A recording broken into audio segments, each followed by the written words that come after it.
Hello दोस्तों, एक बार फिर आप सभी का स्वागत है जी की एक नए वीडियो में। हमारा आज का टॉपिक है राष्ट्रीय प्रतीक। कुछ नोट्स दिए गए हैं, आइए इनका अध्ययन करते हैं। भारतीय झंडा संहिता में उल्लेख है कि राष्ट्रीय झंडे के रंगों और उसके मध्य में चक्र के महत्व का यथेष्ट वर्णन डॉक्टर राधाकृष्णन द्वारा संविधान सभा में किया गया था। डॉक्टर एस राधाकृष्णन ने स्पष्ट किया कि भगवा या केसरिया रंग त्याग या निस्वार्थ भावना का प्रतीक है। हमारे झंडे के मध्य में सफेद रंग हमें सच्चाई के पथ पर चलने और अच्छे आचरण की प्रेरणा देता है। हरा रंग मिट्टी और वनस्पतियों के साथ हमारे संबंधों को उजागर करता है, जिन पर सभी प्राणियों का जीवन आश्रित है। सभी रंग के मध्य में अशोक चक्र धर्म के राज का प्रतीक है। चक्र प्रगति का प्रतीक है, जड़ता प्राणहीनता का प्रतीक है। चक्र शांतिपूर्ण परिवर्तन की गतिशीलता का प्रतीक है। भारत का राष्ट्रीय ध्वज तिरंगा 3 रंगों की पट्टी में विभाजित आयताकार है। ध्वज की लंबाई और चौड़ाई का अनुपात 3:2 है। सबसे ऊपरी पट्टी में गहरा केसरिया रंग साहस का प्रदर्शन, बीच में श्वेत शांति और सच्चाई का प्रदर्शन और सबसे नीचे हरी पट्टी उर्वरता तथा समृद्धि का प्रदर्शन है। ध्वज के बीच की पट्टी में एक नीला चक्र है जिसमें 24 तीलियां हैं, जिसका प्रारूप सारनाथ में अशोक के सिंह स्तंभ पर बने चक्र से लिया गया है। यह न्याय का प्रतीक है। पिंगली वेंकैया द्वारा भारतीय राष्ट्रीय ध्वज को तैयार किया गया था। दोस्तों, पिंगली वेंकैया ने भारतीय राष्ट्रीय ध्वज को तैयार किया था। संविधान सभा द्वारा 22 जुलाई 1947 को राष्ट्रीय ध्वज का वर्तमान स्वरूप स्वीकृत किया गया। भारत का राज्य चिन्ह सारनाथ स्थित अशोक के सिंह स्तंभ की अनुकृति है। भारत सरकार द्वारा इसे 26 जनवरी 1950 को अपनाया गया। इस पर नीचे देवनागरी लिपि में सत्यमेव जयते लिखा है, जो मुंडकोपनिषद से लिया गया है। भारत का राष्ट्रगान जन गण मन 24 जनवरी 1950 को संविधान सभा द्वारा आधिकारिक रूप में अंगीकृत किया गया था। इसके गायन की अवधि 52 सेकंड है। 27 दिसंबर 1911 को भारतीय राष्ट्रीय कांग्रेस के कलकत्ता अधिवेशन में इसे पहली बार गाया गया था। यह रविंद्रनाथ टैगोर द्वारा रचित गीतांजलि से लिया गया है। वंदे मातरम वर्ष 1950 में भारत के राष्ट्रीय गीत के रूप में अंगीकृत किया गया था। राष्ट्रीय गीत वंदे मातरम बंकिम चंद्र चटर्जी द्वारा लिखित उपन्यास आनंद मठ से लिया गया है। इसे 1896 ईस्वी में भारतीय राष्ट्रीय कांग्रेस के अधिवेशन में पहली बार गाया गया था।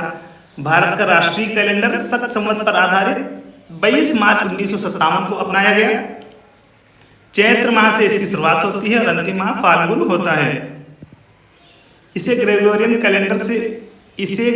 कैलेंडर के साथ अपनाया गया है। सामान्यतः चैत्र माह की शुरुआत 22 मार्च को, जबकि लीप वर्ष में 21 मार्च को होती है। गंगा की डॉल्फिन वैज्ञानिक नाम प्लेटानिस्ता गैंगेटिका को भारत के राष्ट्रीय जलीय जीव के रूप में स्वीकार किया गया है। भारतीय मोर, इसका वैज्ञानिक नाम है पावोक्रिस्टेटस। भारत के राष्ट्रीय पक्षी तथा बाघ वैज्ञानिक नाम पैंथेरा टाइग्रिस को भारत के राष्ट्रीय पशु के रूप में स्वीकार किया गया है। वर्ष 2008 में भारत सरकार द्वारा गंगा नदी को राष्ट्रीय नदी घोषित किया गया। भारत सरकार द्वारा स्वाधीनता दिवस 15 अगस्त, गणतंत्र दिवस 26 जनवरी और गांधी जयंती 2 अक्टूबर को राष्ट्रीय दिवस के रूप में घोषित किया गया।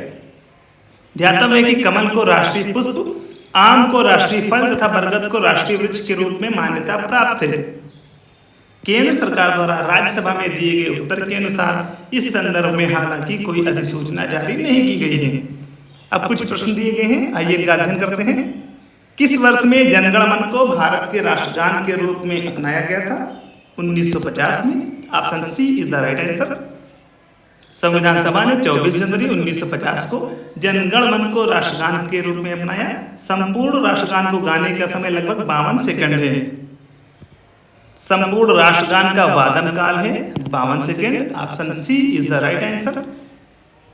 भारत शासन द्वारा राजकीय चिन्ह कब से अंगीकृत किया गया था?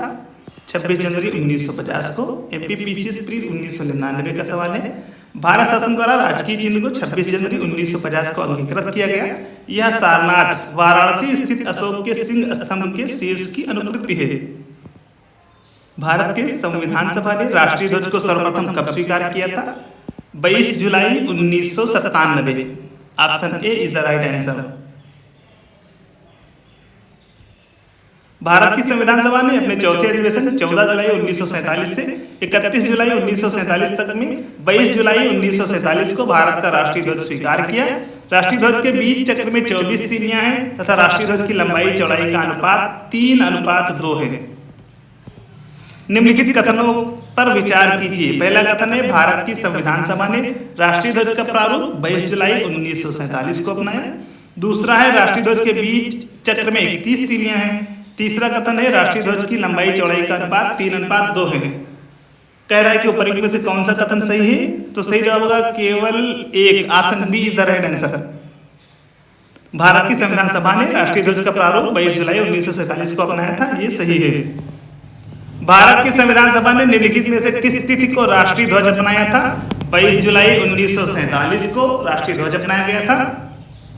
भारतीय राष्ट्रीय ध्वज के प्रारूप को किस दिन स्वीकार किया गया था? 22 जुलाई 1947 को। भारत का राष्ट्रीय पशु है बाघ। दोस्तों, भारत का राष्ट्रीय पशु बाघ है। भारत का राष्ट्रीय पशु बाघ पैंथेरा टाइग्रिस है। देश में बाघों की घटती संख्या को देखते हुए अप्रैल 1973 में बाघ परियोजना, दोस्तों अप्रैल 1973 में बाघ परियोजना शुरू की गई थी। भारत का राष्ट्रीय पुष्प कौन सा है? Option B is the right answer. Bharat का राष्ट्रीय पुष्प कमल है। राष्ट्रीय पुष्प कमल है, कमल। भारत का राष्ट्रीय पुष्प कमल है, जो भारतीय संस्कृति का प्रतीक है। इसका वैज्ञानिक नाम नेलम्बो न्यूसिफेरा है। भारत का राष्ट्रीय पक्षी कौन है? ऑप्शन सी मोर। भारत का राष्ट्रीय पक्षी मोर है। इसका वैज्ञानिक नाम पावोक है। ध्यातव्य है कि भारत का राष्ट्रीय वृक्ष बरगद, राष्ट्रीय पुष्प कमल, राष्ट्रीय फल आम तथा राष्ट्रीय वाग के सत्यमेव जयते हैं, जो सारनाथ स्थित अशोक स्तंभ से लिया गया है। भारतीय राष्ट्रीय ध्वज में चक्र किसका प्रतीक है? न्याय का। भारतीय राष्ट्रीय ध्वज में सफेद पट्टी के बीच में नीले रंग का चक्र, जिसका प्रारूप सारनाथ में अशोक के सिंह स्तंभ पर बने चक्र से लिया गया है। इसमें 24 तीलियां आरे हैं। यह न्याय का प्रतीक है। भारत के राष्ट्रीय ध्वज में आरों की कुल संख्या है, ऑप्शन बी 24। राष्ट्रीय पंचांग के संबंध में कौन सा या कौन से कथन सही है? भारतीय राष्ट्रीय पंचांग विक्रम संवत पर आधारित है। और दूसरा कथन, राष्ट्रीय पंचांग को 26 जनवरी 1950 से अपनाया गया था। तो इसका सही जवाब ऑप्शन डी, ना तो एक और ना ही दो।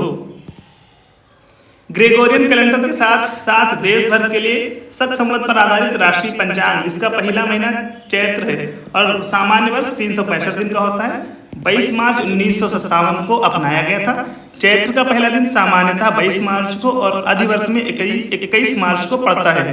तो दोस्तों, ये थे हमारे आज के बहुत ही महत्वपूर्ण प्रश्न। वीडियो को कैसी लगी कमेंट बॉक्स में जरूर बताएं। वीडियो को लाइक करें, शेयर करें और अगर आप चैनल पर नए हैं तो चैनल को सब्सक्राइब करना बिल्कुल भी न भूलें। हमारा टेलीग्राम चैनल जरूर ज्वाइन करें, लिंक डिस्क्रिप्शन में दी गई है। आज के इस वीडियो में बस इतना ही। जल्दी आपसे मुलाकात होगी एक नई वीडियो के साथ। धन्यवाद।